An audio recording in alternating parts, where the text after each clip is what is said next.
Hello and welcome to episode 15 of Sloan the Record, recording on March 28th and publishing on March 30th, 2025. My name is Nathan Sloan, and joining me as usual is my father, Ron.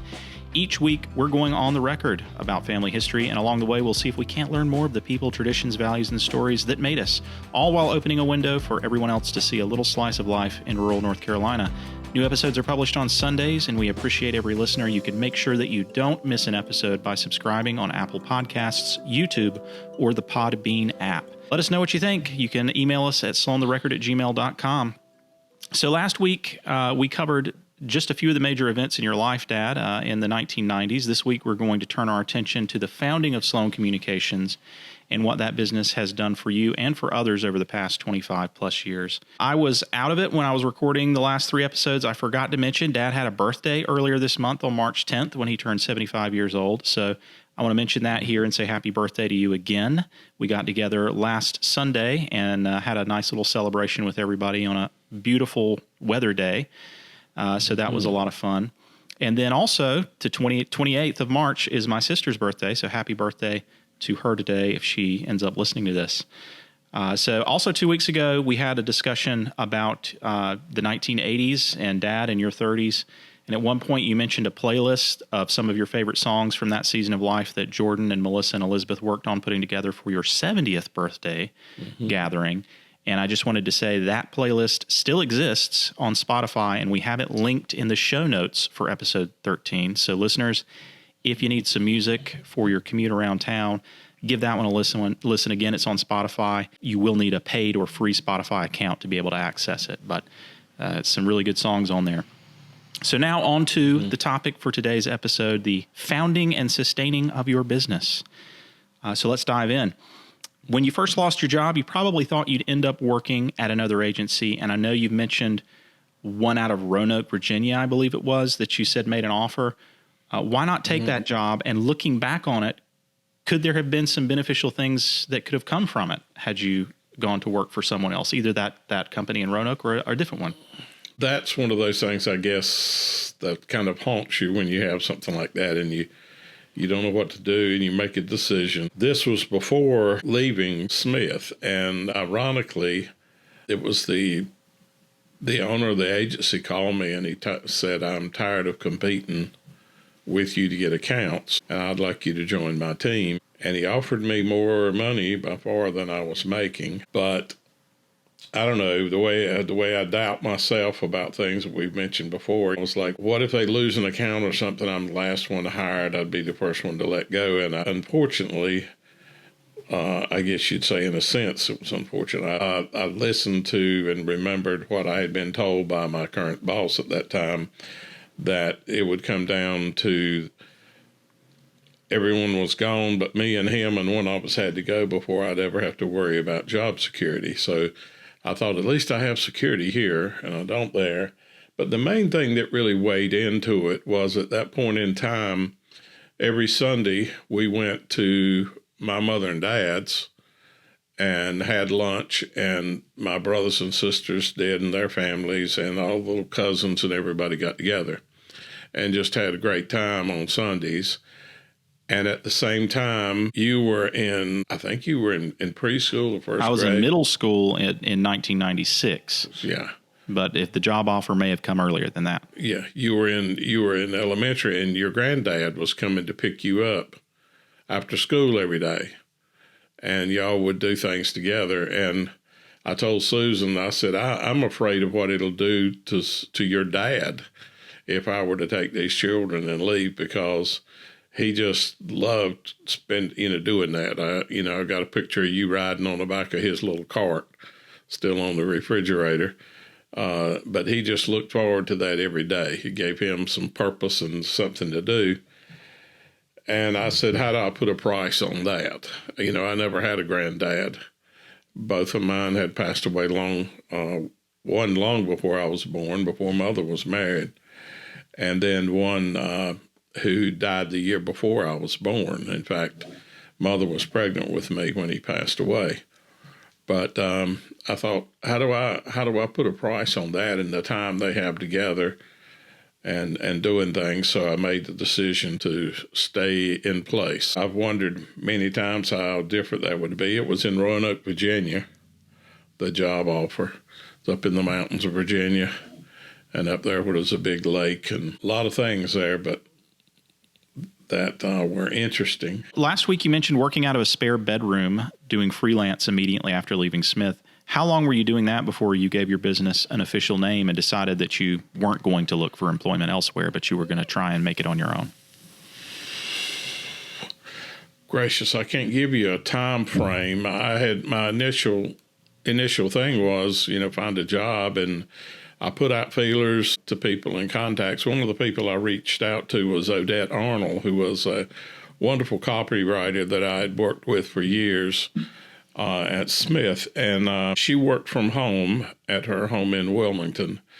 But we had a great working relationship and, would meet with each other at times when we needed to, but most of our communication was by phone. But Odette was a great friend, too, just a class act. And she knew just about everybody in the ad agencies in this area because she had written for them. And she called me to see how I was doing and, hearing what had happened. And she said, listen, I know everybody in this industry, and I can promise you I can get you in the door at any agency that you want to get into. But she said, I hope you don't ask me to. And that really confused me. I was like, I don't understand. And she said, I know why you're not at Smith, and you'd be going from the frying pan to the fire, she says, in terms of the way they treat people. And she said, I know that was one of the main problems you had.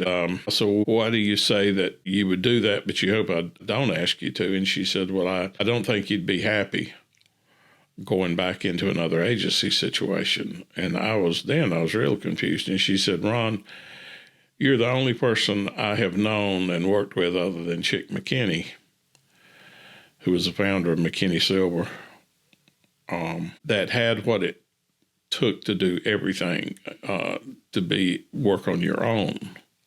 And that was not what I really wanted to hear. She said, you can write, you can illustrate, you can direct, you can do photography, you would not be dependent on anybody to produce a complete product.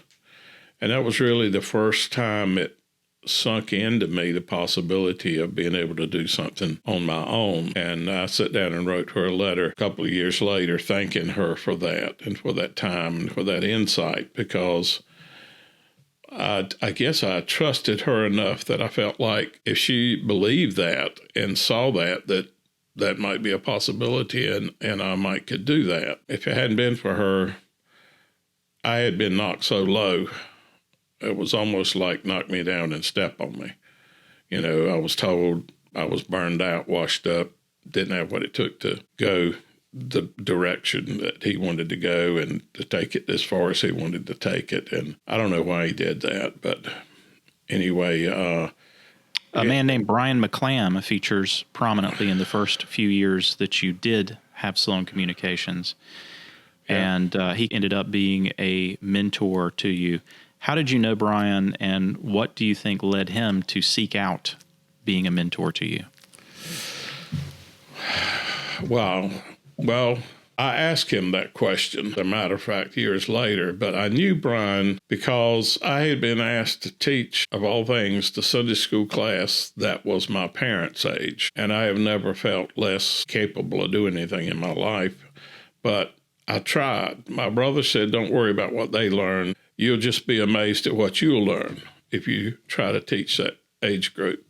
So I took that approach on it, and Brian was in that class. And the first thing that Brian did towards helping me that I didn't realize was every quarter, this publication I'd find it laying on top of my Bible and things in the pew, and I couldn't find out who it belonged to, but it followed along with the lesson plans in the quarterly, and gave life illustrations illustrating the lesson that the quarterly was trying to teach. And it made it very relatable and very easy. And one day I happened to catch the person slipping that into my materials, and it was Brian McClamb. And when I asked him about it, he said, well, when I was teaching Sunday school, I found these things and they really helped me. And I figured it might come in handy to you and make it a little bit easier. And so that was my first introduction to his helping hand. But then I guess the word got out that I had lost my job, and he came up to me at church one Sunday night. He said, Ron Sloan, I got a bone to pick with you. And I said, what in the world? And he said, I just found out what happened to you.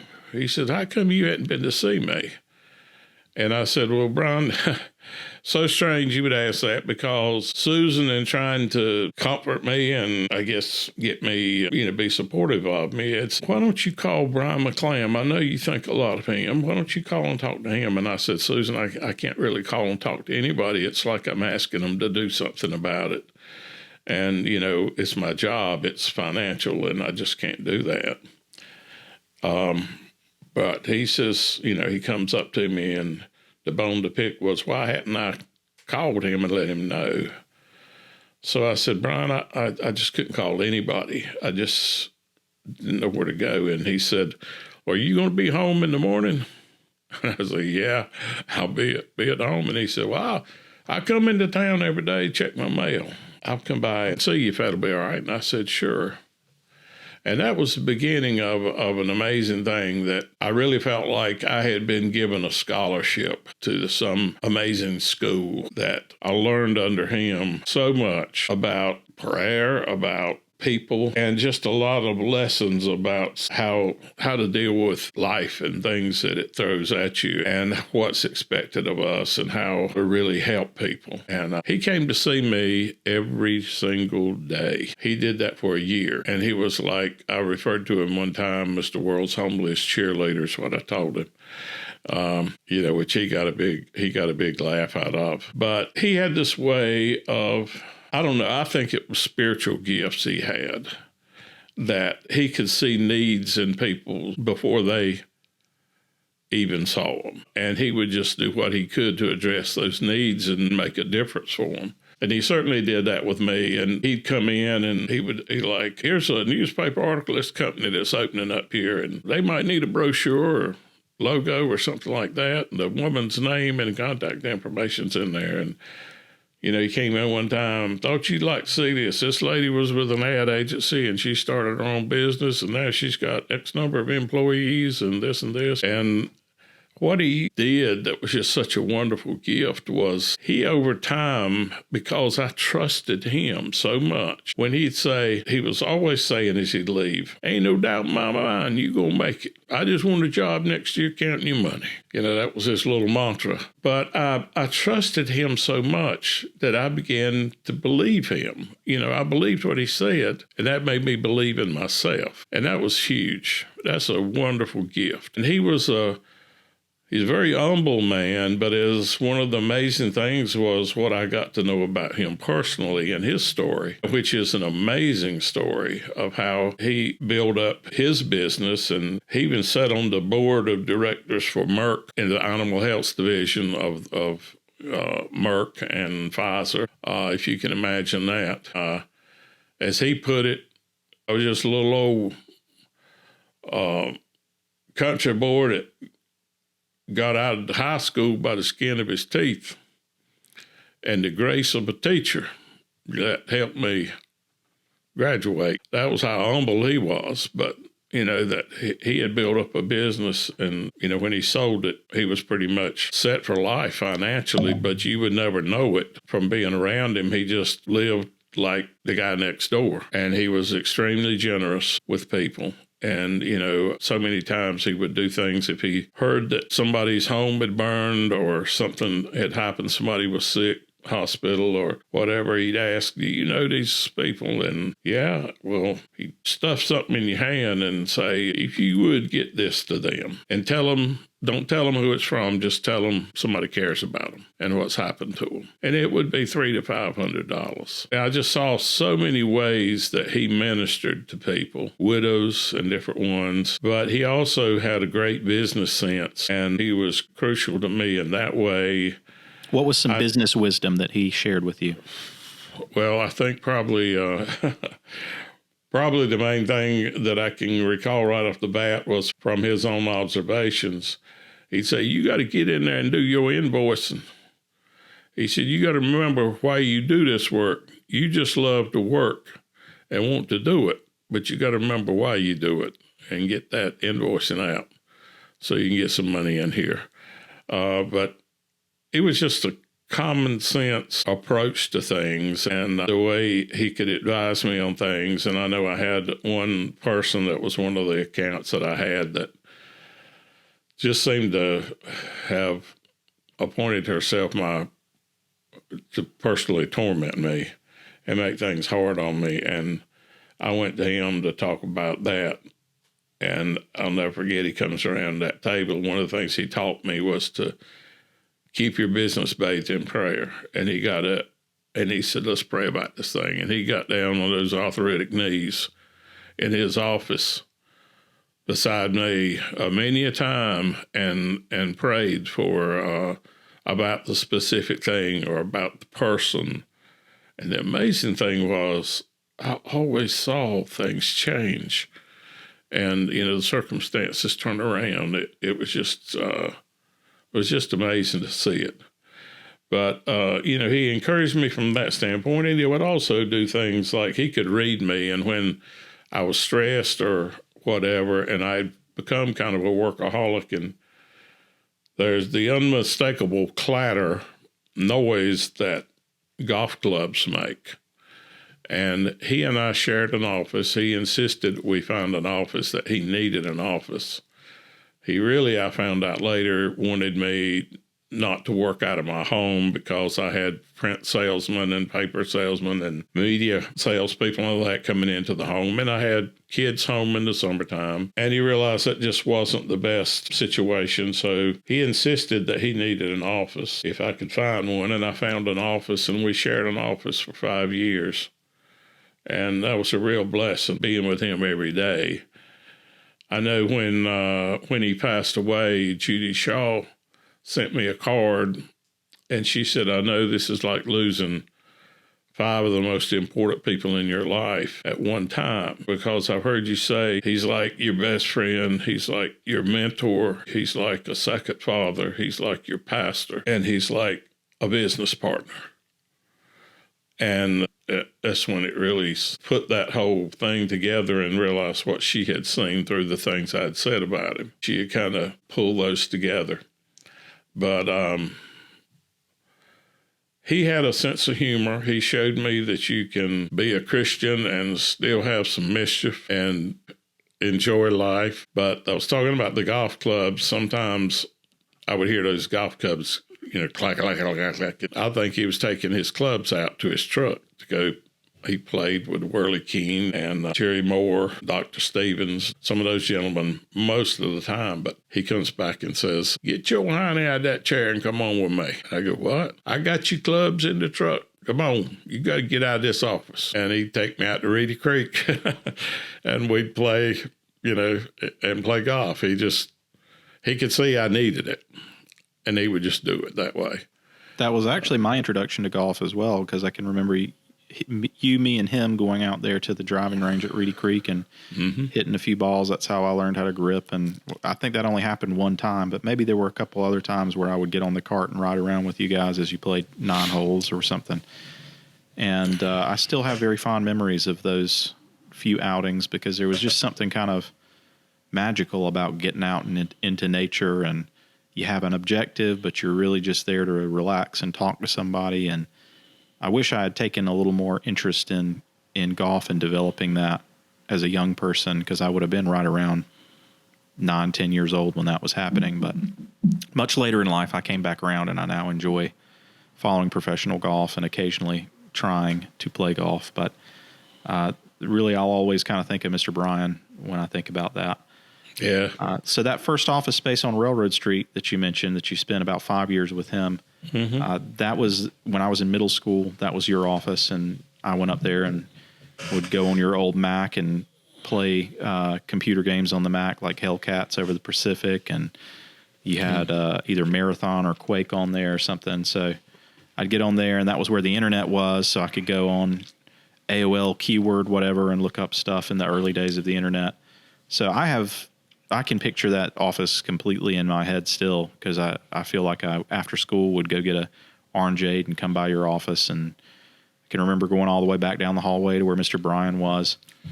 But for you, he saw a need for you to have your own space, and clearly he probably didn't actually need space for himself for the novelty advertising stuff that he was doing.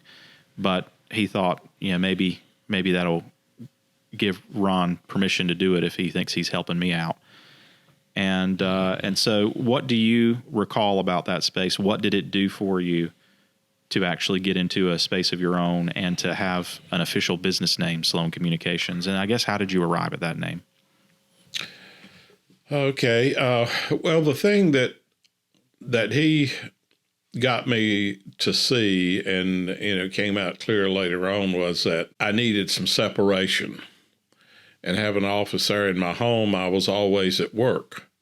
I felt like I was taking breaks to go spend time with my family, but there was always, I knew I had something I needed to get done, and there was always that pressure to just step back into that little back room and work on things. But I tried to separate it, and usually I would go back there to work on things after y'all had gone to bed, and I'd stay back there sometimes pretty, early in the morning before I'd go to bed. But I realized with the office how important that was, to be able to separate things. And I had felt that early on in my career, when I'd be in a modern office building with an office upstairs in that building, and everything is fast paced and all. And as I talked about this before, I believe, with our home was a 1919 kind of a classic revival Victorian Empire cross. So it was, and it had never been modernized. It was sort of like walking into a different world. It was real easy to separate work and home, because they were like different centuries, it felt like. And then when I got into the office here, I found that separation again. Actually, at Smith, as I talked about, he found this old Victorian house and asked me to help him restore it. And I kind of lost that separation. But when I came back here, just getting that space that I could have things, and I could have people come into that space without them, coming into the home, especially during the summertime when Susan was home and the children were home. So it was really good for me that way, and it made me feel, I guess, a little more established. I feel a little bit like I could go to work. Speaking of establishment, was it 1997 that Sloan Communications was officially established, or do you count it from when you started doing the freelance stuff in the back of the house? I really started, I think, with the freelance stuff in the back of the house, because I had to put together media contracts and things like that.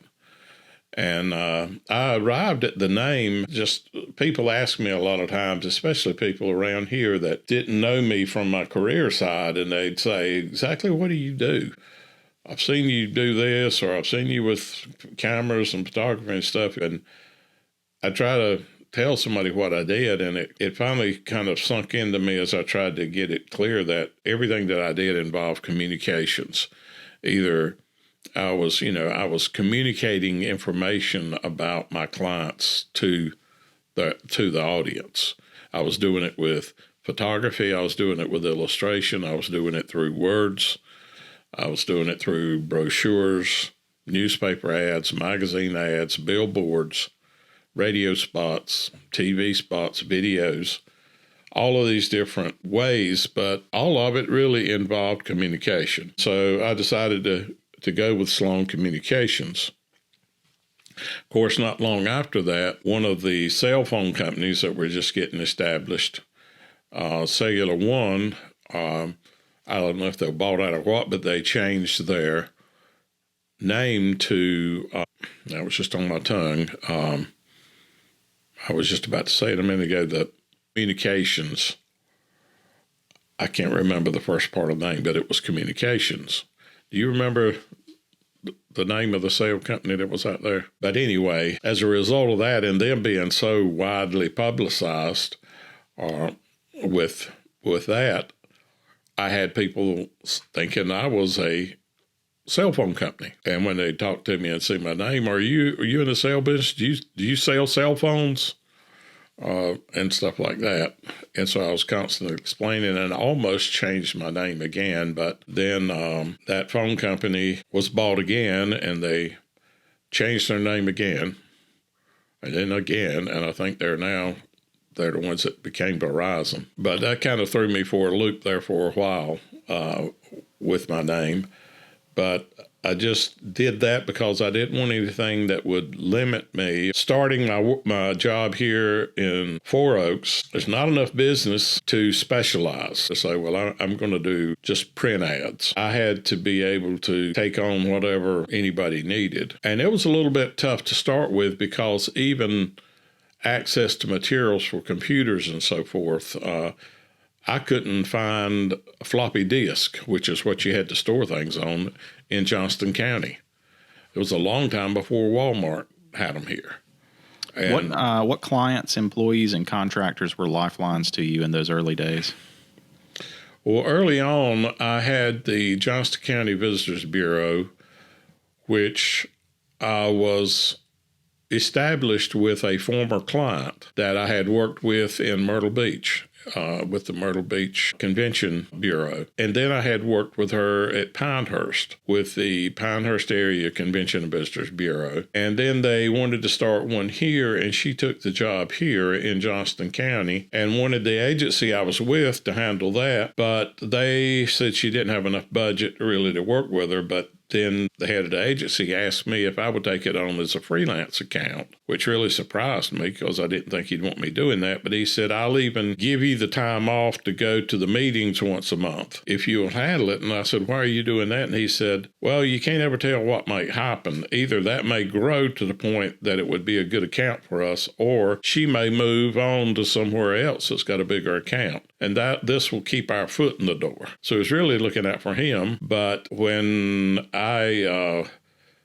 ended out there, I already had an account that I was working with. And so that gave me a base, and I started picking up little jobs. Brian bought me a lot of jobs because he would just go talk to people. A restaurant, Becky's Log Cabin Motel and Restaurant up here. He went and talked to her about how much a brochure would help her and all this. So we did a photo shoot, did a brochure for her, and it worked real well for her. But, all of a sudden here I had my name getting out into the community up here. Then the golf course out there where he played all the time, he convinced them that they needed a brochure. And so I went out and did a photo shoot with a photographer that I had worked with and put together their brochure. And, things started growing along like that. And Brian was responsible for a lot of it because he was So in addition, he was also your salesman. Yeah, he was a natural-born salesman. And you asked a while ago, why did he do this? What was his motivation? And I asked him one day, I was out with him, and we were coming back, and he pulled in my driveway in front of the house. And I said, Brian, I want to ask you a question. Why have you done all this? And he said, what you mean? And I said, you have just taken me under your wing. You've taught me everything you could teach me. You have done things for me, helped me get an office open. I said, why did you do that? You didn't know me that well just from church and Sunday school. And he said, I could look in your eyes and tell you were going down fast, and somebody had to grab you. And I was there where I could grab you. And that was his motivation.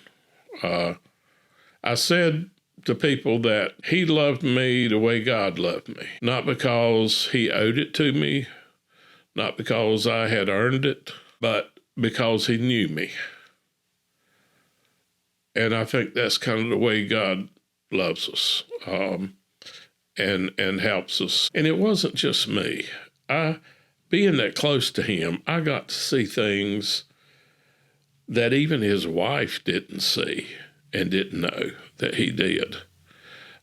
Sometimes because he was just sort of in a bind. He'd hurt his back one day, and he said, I knew he had hurt his back, and he said, can you help me out with something? Would you mind giving me a hand with something? I said, sure, what you need? He said, would you mind riding with me out in the country?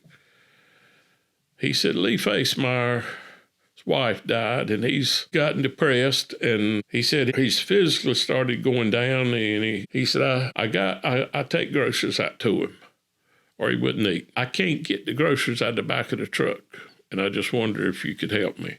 And that's the only reason I would have ever known that he was doing that. He kept all these things secret. You know, he'd do things, and he'd say, whatever you don't say anything about it. But he was an unusual person, a one of a kind. Well, you know, that's a key of somebody that he built his own business. He sold the business. He had plenty of money. And you can choose what you want to do with that money, that time resource, when you don't have to work anymore. And he chose to look around and responsibly, you know, not let people take advantage of him, but responsibly take care of them. I think that's maybe part of the reason why he did it anonymously, is people couldn't take advantage of you if they didn't know where it came from. But also, you know, humility, that's important. Not giving to toot your own horn and be prideful of yourself. But that's just a smart way of doing it. Yeah. When you get to that age and when you're financially successful. So something that I will take with me, and if I am ever fortunate enough to be financially successful and be retired, hopefully I can live that out and give in secret and help people when they need the help.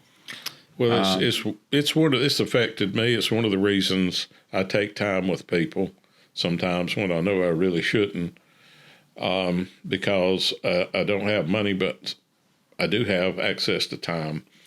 And well, we got to keep rolling here.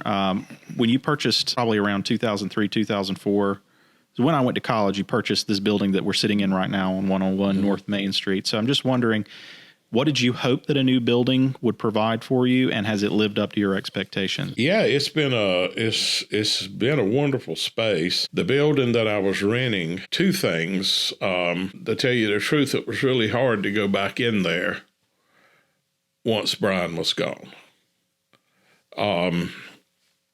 And I know one day, Jerry Moore, to give you an example, there were so many times that I would come back from a meeting or something, and I would be confused kind of about what to do, or I'd be stressed out about something that had come up or whatever. And I couldn't wait to get back and talk to him. And if I ever, once I came there close to the railroad track and looked past that cedar tree, I could see that little white pickup truck, little white Dodge truck. I knew he was there. It'd either be in front of the building or in the parking area there by the railroad. And I just subconsciously looked for it when I would come back into the office. And after he passed one day, Jerry Moore had taken that little white truck for Brian's wife, taken it and had it serviced. And he stopped at the barbershop to get his haircut on the way back. And he had parked that truck right in front of my office. And I came over the railroad track and saw that. And for just a second, it felt like he was there, and then it just kind of hit me that he wasn't. And it just kind of, things got to where it was just hard to go there. It saddened me that he wasn't there. And the other thing was, the landlord was looking to sell that building, and I knew I couldn't afford it with what they were asking. It was a kind of a strange configuration that involved like 4 different buildings there on that corner. There was my office, there was Seymour Taylor's insurance office, there was the barber shop, and then there was another office that had a florist in it around the corner, and she was wanting to sell it, so I had begun to have people just walk in the office and say, I need to look around in here, And do you mind telling me why? And well, I'm looking at buying this building. And so that made me a little uneasy, to say the least. So you felt like you had security by buying your own place. Mm-hmm. Yeah. And you still feel happy about that decision now? Yeah. Mm-hmm. Yeah, I do. Everything worked out good on this. It gave me the space I needed and space I could still expand. Changed the use of areas out here. We could do things and, have more desk space, cubicle space or something in the front part and expand. Well, real quick here, don't go into a ton of detail, but from the early days when you were working with the Visitors Bureau through the middle part of your career here where you were working primarily with the Bank of Four Oaks to now the end of your career where you're working with UNC Health Johnston, among others. There are several others that you've worked with, but those are kind of the big three that I can think of off the top of my head. Is there a project that you did for any of them that stands out as something that you were really proud of or really happy you got to be a part of? Ooh, wow. Just with Four Oaks Bank, there were many of those. Four Oaks Bank just came in at a perfect time for me and a happenstance. And it was a well-respected company. We crossed their 100th anniversary while I was working with them. And, working on that project, I think it would probably be one of those because I knew what the company had meant to me. It changed my life, and Aiden Lee giving me the opportunity to work with them and to feel like I was a part of something. But working with them through their 100th anniversary and trying to convey to people a feel for the company, and I knew it inside out. I knew the people that worked there, and I could sense what made them tick, and it was a good thing. And being able to try to reflect that in work and stuff was a good thing, and kind of tell their story. That was one of the things that stood out. But all the work that I did for them, I know two of my favorite ads in my whole career were done for them. The one that really stands out in my mind, the movie Titanic came out, and I had always been a bit of a Titanic buff. I had a model of the Titanic, and I had bought several books. It just fascinated me, reading about that. And I was in Aiden's office one day, and he said, "Have you been to see the new movie, Titanic?" And I said, "No." He said, "Well, you really ought to go see it. It's quite a good movie." And I said, "Yeah, I'll go." And he said, "Well, you need to. You'd appreciate it." He says, "Well, the Titanic and Four Oaks Bank were established the same year, 1912. If you could figure out a way to bring that together, that would be a good ad." So I did that. And I put together an ad, and it has really, it's been one of my favorite ads. In fact, Hoover Adams, when I ran the ad in the Dunn Daily Record, he wrote his editor's column about the ad in Four Oaks Bank. He said, "There's, an ad in our paper," and he went on to say it's a great ship, and has a great captain in Aiden Lee, and that was one of the highlights. And then I still have the same thing going on now as we work with Johnston Health, or UNC Health Johnston, as part of the UNC system, and telling their story. And I feel like what I do there is a good thing for the community too, because it lets people know what's out there to help them. Not only making a living for me, but it's something that I can help them succeed, and as they succeed, they bring more value into the community and bring in healthcare here close to home that's at a high level. Technology has changed in the advertising and creative communications industry significantly since you started in it. So obviously we've seen from setting type and hand lettering things, it moved to desktop publishing and Photoshop. Photography went from film to digital, and videography went from something that you needed a complete studio to be able to do on your own to something that you can kind of run and gun out of an agency with much more cost-effective equipment and materials and more reliable materials. So technology is vastly changed the creative agency landscape over the 40-some, 50 almost years that you've been doing this. What is something that has stayed constant, though, through all of that? Well, I guess the same thing that got me to name the company what I did is what we do, and that's communications. That's the one thing that has stayed pretty constant. Everything that we did then, we just went through a lot more steps in the process to get the communication out there than we do now. We don't have time here to even talk about the steps that we used to have to go through to produce a print ad, which, I can now, but for instance, you go out and shoot photography, you had to get your photographs scanned so that they became digital files to work into the computer. Now your photography is digital and transfers straight in. But in the early days, we'd get the photograph made and get a print, and then take the print and shoot it through a dot screen on a line camera, convert it into black and white with no tones that gave the illusion of tone through the dot size changes. So it's been tremendous, the differences in the process, but what you're doing is still basically the same. Now, the biggest thing that has changed at Nathan, I would say, is the media. What I grew up with in my career was primarily preparing art for print, magazines and newspaper. That's where we placed things, and we did television. But a great deal of that, as you and everybody knows, has been replaced by digital advertising through social media, online communications. So many newspapers are a thing of the past.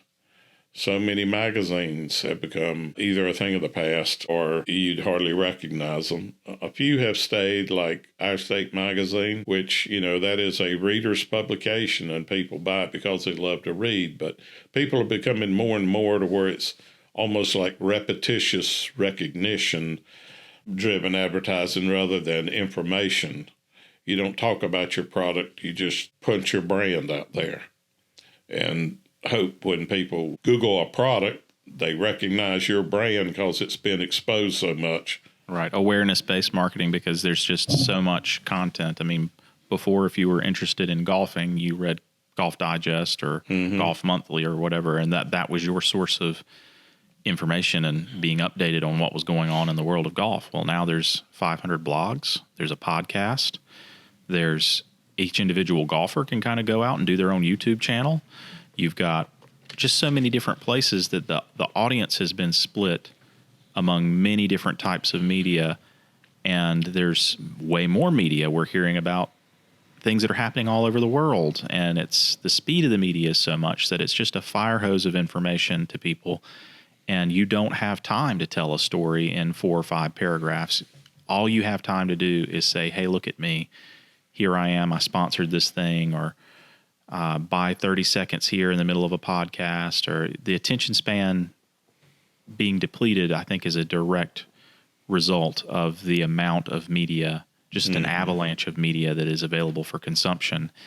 And so the audience is not there, and the audience that is there is moving quickly on to the next thing. So that would be, I would agree with you, that would be a very big change. And you can see it if you look back at old ads in magazines, or you've got some framed old ads for, like, I think a Buick and somewhere here in the office, where there's just this really long copy written out. And first thing I think of is no one would read that today. But someone reading that magazine back in the day found that as kind of part of the entertainment of the magazine, was reading the ad and learning about the newest Buick. So, crazy changes. Now it's just put enough, if you can get enough out there, sort of like a billboard, to draw their attention and get them to click. Just kind of clickbait, get them to your website. get them interested enough to go to where you have information that can tell them what they need to know to convert to a purchaser. Well, technology appears to not be slowing down. In fact, if anything, it's speeding up. And earlier today, even I was showing you how AI has come to the point where it can do animation from a still image. And I use AI regularly now, almost as much as I do Google, to answer questions that I may have, because you can speak in natural language and it spits it back out. So there's potentially a lot of disruption, but I suppose it could also just be another way of speeding the process up. So whereas before, something that may have taken you a whole week to work on, if you can use AI tools, it might only take you 2 days or 3 days, and so you can just do more work. At least I hope that's what it ends up being, is just a tool to supplement what creative professionals do, and not something that ends up costing a lot of creative professionals their jobs. But we're in the early days now of the AI thing. Maybe it'll be a gigantic bust and it won't do anything at all, or maybe it'll change everything. Who knows? Yeah, I think it will take away some of the uniqueness of the individual and individual skills, because at one time, like with music, it took someone that had just a born talent, a gift in music to be creative with music and to do things. And the same thing with art, with design, with writing, and so forth. And with AI, it kind of changes the playing field, because you don't have to have a skill set to interact in that arena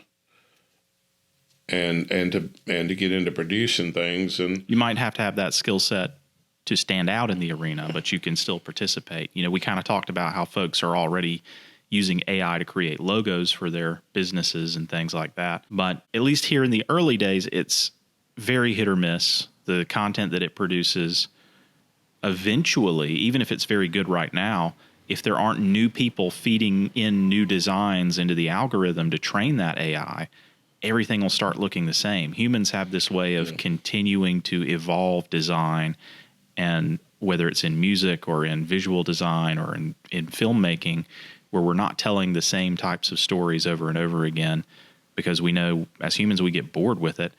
And I thought, AI models were kind of trained off of stock photography. After a while, is everybody in AI photography going to look like they're trapped in the 2020s because that was the last time that stock photography was taken? Are we going to be 40 years into the future and the clothing and hairstyles and everything still look like the 2020s on the AI generated models? Because that was the last time real human creators took pictures, and so that's all the AI training model knows. I don't know. A lot of speculation there, but it will be interesting maybe to listen back to this at some point and see. I used to say about my business, and I think this kind of it comes into what you're saying. When somebody asked me one time what I did, I said, I try to find unique ways to tell my client's story, to be creative in the way and find unique ways to tell the story. And I think with what you're saying, if that's through a logo, it's harder to be truly unique when it's pulling out of a set of images, or it's pulling out of a set of, styles or whatever like that. Or a particularly trendy graphic design thing that a bunch of businesses are doing. If you just want to jump on that bandwagon, well, then your logo is going to look dated in about 5 years. Yeah. And sometimes we have to kind of explain that to clients. Yeah, I remember a program came out early on in my career called Logo Power.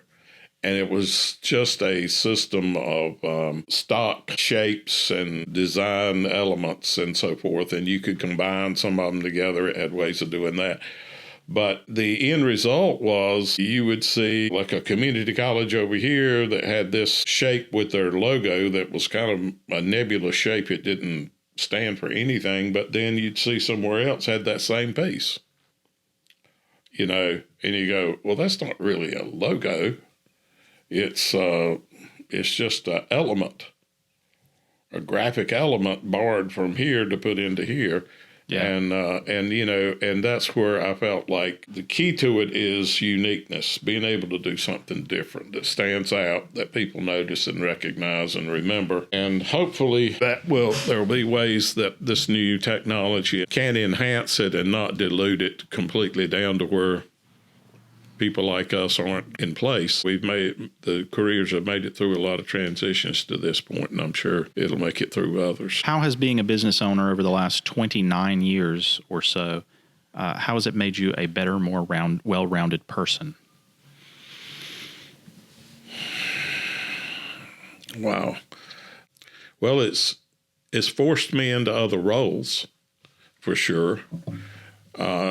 I never really intended to be in business for myself because the business operations I wasn't familiar with. It wasn't really fun. But as Brian pointed out, it was necessary. It's bottom line why you do it. But it forced me into that and to dealing with things that I wouldn't have dealt with otherwise. I've said with my business one time again, when somebody asked me, I said, they said, "What do you do?" I said, I'm a creative problem solver. People come to me with problems and I solve them.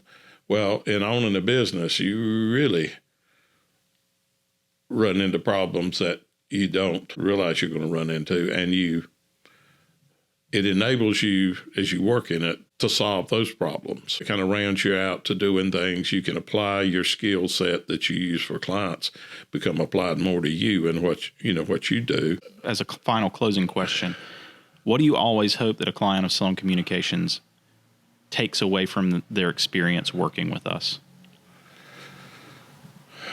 I hope they enjoy the relationship.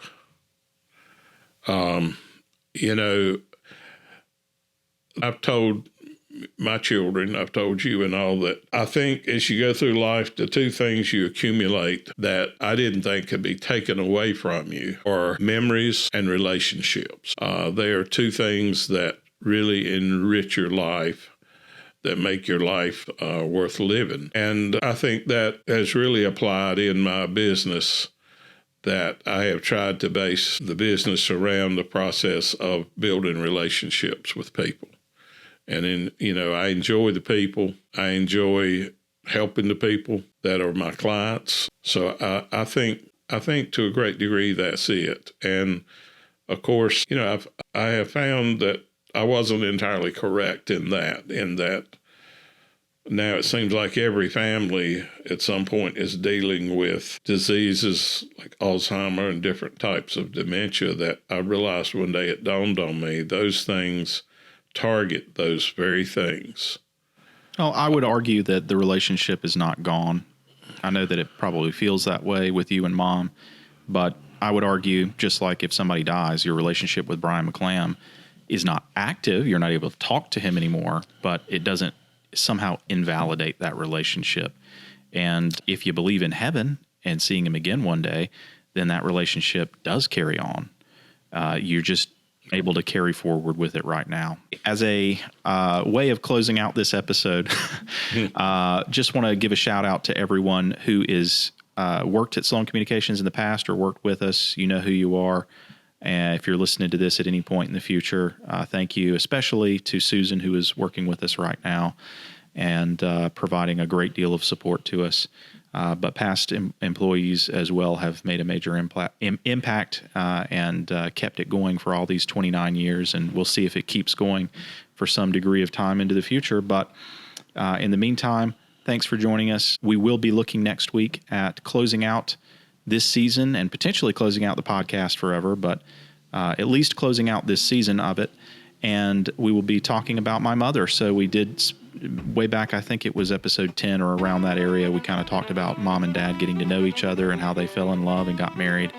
So I said I was going to do another episode about her that went into the rest of her life and those details. And we're going to do that as a sort of a celebration of her and how much she's meant to us. And what a good time to do it at the very last episode. So we'll be taking a look at that next week. Don't miss it. Thanks for joining us. We'll see you next time.